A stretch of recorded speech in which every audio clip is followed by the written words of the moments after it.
রাসূল সাল্লাল্লাহু আলাইহি সাল্লাম বলেছেন, ইন্নাল ইয়াহুদ ইযা হাজাতিল মারাতু ফীহিম লাম ইয়াকিলুহা ওলা ইজাবিহুন্না।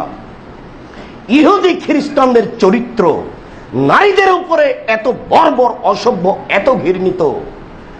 নারীরা যখন ঋতুবতী হয় তখন তারা তাদের সাথে খায় না, তাদের সাথে থাকে না, তাদের সাথে উঠা বসা করে না। তারা ঋতুবতী হয়েছে মানে একেবারে পচে গেছে।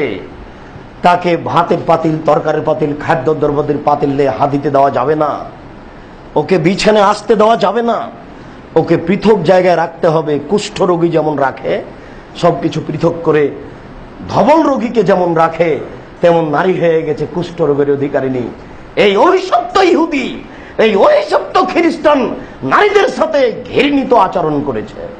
ফাসালা আসহাবু রাসূলিল্লাহ সাল্লাল্লাহু আলাইহি সাল্লাম নবিয়া, সাহাবীগণ আল্লাহ রাসূলকে জিজ্ঞাসা করলেন, আল্লাহ রাসূল, নারী ঋতুবতী হলে তারা যে এই রূপ করছে, কি করা যায়? তখন আল্লাহ রাসূল বললেন, ফাসনা কুল্লা শাইইন ইল্লা নিকাহ, মিলন ছাড়া তাদেরকে সব সময় সাথে রাখো।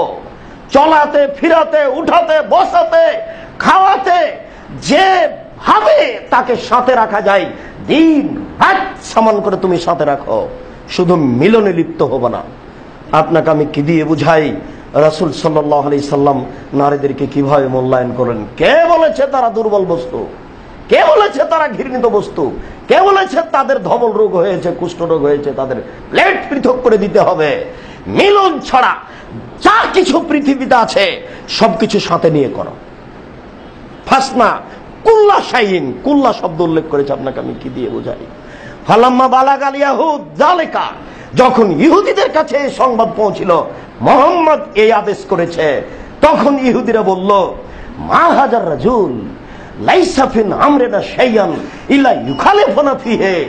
এই মানুষ কত খারাপ মানুষ, এই মানুষ কেমন মানুষ? এই মানুষ আমাদের প্রত্যেকটা বিষয়ে বিরোধিতা করে। এই কথা বলল ইহুদিদের, এটা গতি। এই কেমন মানুষ, এই কোন ধরনের মানুষ? আমাদের প্রত্যেকটা নীতিতে আর বিরোধিতা করাই কাজ। আল্লাহ রাসূল নিজেও বলেছেন, খালিফুল ইয়াহুদা ওয়াল মুশরিকিন, তোমরা ইহুদি খ্রিস্টানদের সবকিছুতে বিরোধিতা করো, তাদের কোন নীতি মেনে নিতে হবে না। ওরা বদ, ওরা অভিশপ্ত, ওরা ভ্রান্ত, ওরা অভিশপ্ত, ওরা ভ্রান্ত, ওরা অভিশপ্ত, ওরা ভ্রান্ত। ওরা নারীদেরকে সবচেয়ে খাটো চোখে দেখেছে, ওরা নারীদেরকে সবচেয়ে ঘৃণিত চোখে দেখেছে। সাবধান থাকো, তোমরা নারীদেরকে মূল্যায়ন করো। আয়েশা রাদিয়াল্লাহু তাআলা আনহার নিজস্ব বিবরণ তিনি বলেন, আয়েশা রাদিয়াল্লাহু তাআলা আনহা বলেন, কানা ইয়ামুরুনি ফাআত্তাজিরু ফায়ুবাশশিরুনি ওয়ানা হাইজ।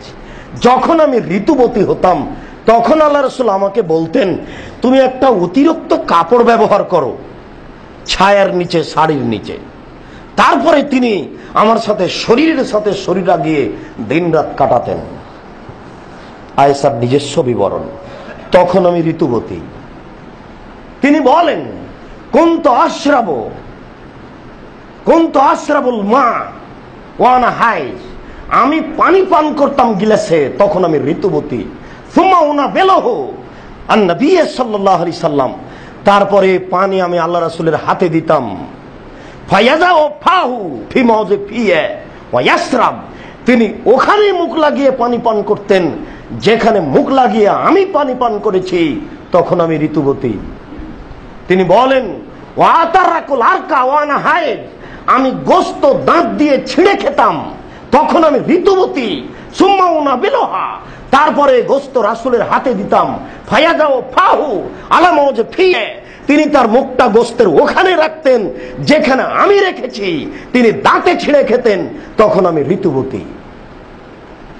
আয়েশা রাদিয়াল্লাহু তাআলা আনহা বলেন, রাসূলুল্লাহ সাল্লাল্লাহু আলাইহি ওয়াসাল্লাম ইয়াদাউ আলা হাজরি ইয়াদাউ রাসাহু আলা হিজরি, রাসূল সাল্লাল্লাহু আলাইহি ওয়াসাল্লাম আমার কোলের উপরে, আমার উরু রানের উপরে মাথা রেখে দিতেন। ওয়া ইয়াকরাউল কোরআন ওয়ানা হাইজ, তিনি কোরআন তেলাওয়াত করতেন, তখন আমি ঋতুবতী। একটুকু আগে যে বাক্যটা তিনি বললেন, মিলন ছাড়া তাদের সাথে সবকিছু করে যাও, তারা দুর্বল বস্তু নয়, ওই কথাগুলি আয়েশা রাদিয়াল্লাহু তাআলা আনহা নিজস্ব জীবনে বাস্তবায়ন করেছেন, তা দেখাচ্ছেন। আয়েশা রাদিয়াল্লাহু তাআলা আনহা বলেন, রাসূল সাল্লাল্লাহু আলাইহি ওয়াসাল্লাম আমাকে বললেন, নাবিলিনিল খুমরাতা মিনাল মসজিদ।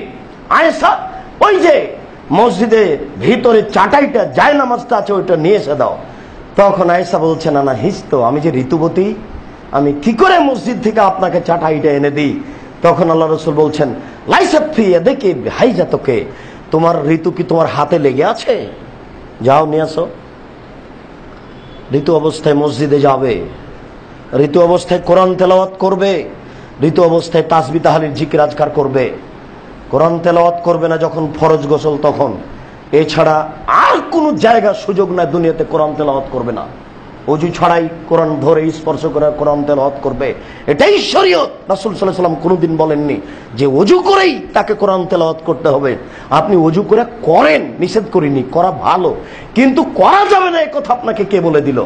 কে বলে দিল মহিলা ঋতু অবস্থায় কোরআন তেলাওয়াত করতে পারবে না? সব কিছু করবে, শুধু সালাত আদায় করবে না, সিয়াম পালন করবে না। এই দুটা ছাড়া তিনি তাদের উপরে আর কোনো আদেশ চাপাননি। মসজিদে যাবে, আসবে, তাসবিহ তাহলিল করবে। আয়েশা রাদিয়াল্লাহু তাআলার নিজস্ব বিবরণ। আয়েশা রাদিয়াল্লাহু তাআলা আনহা বলেন, ওয়াকানা রাসূলুল্লাহ সাল্লাল্লাহু আলাইহি ওয়াসাল্লাম ইখরাজু রাসহু ইলাইয়া ওয়া হুয়া মুতাকিফুন। আল্লাহর নবী ইতিকাফ অবস্থায় তাসবিহ তাহলিল জিকির আজকার করছেন, ওই সময়তে মাথাটা তিনি আমার দিকে ঠেলে দিয়েছেন। ফাআগসালাহু ওয়া উরাজ্জালাহু, আমি তার মাথা পানি দিয়ে ধুয়ে দিতাম, আমি চিরুনি করে দিতাম। অনা হায়েজ, তখন আমি ঋতুবতী। ইহুদিদের কঠিন ভাবে তিনি বিরোধিতা করছেন। দেখেন বাস্তব জীবনে তাকে নিয়ে কিভাবে সংসার করছেন।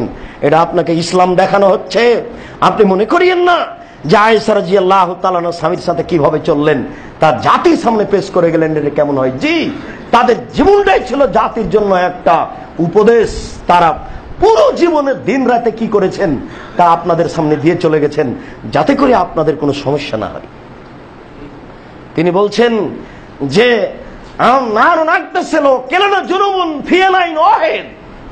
একটা পাত্রে আমরা দুইজন মিলেই গোসল করতাম অপবিত্র অবস্থায়। একটা পাত্রে দুইজন মিলে গোসল করতাম, একটা পাত্রে থেকে পানি উঠাতাম। তখন তিনি বলতেন, দালি দালি, আয়েশা তুমি ছাড়ো, আমি আগে নিই। আমি বলতে পারি, আপনি ছাড়েন, আমি আগে নিই। দুইজন এইভাবে এক পাত্র থেকে পানি নিয়ে গোসল করতেন।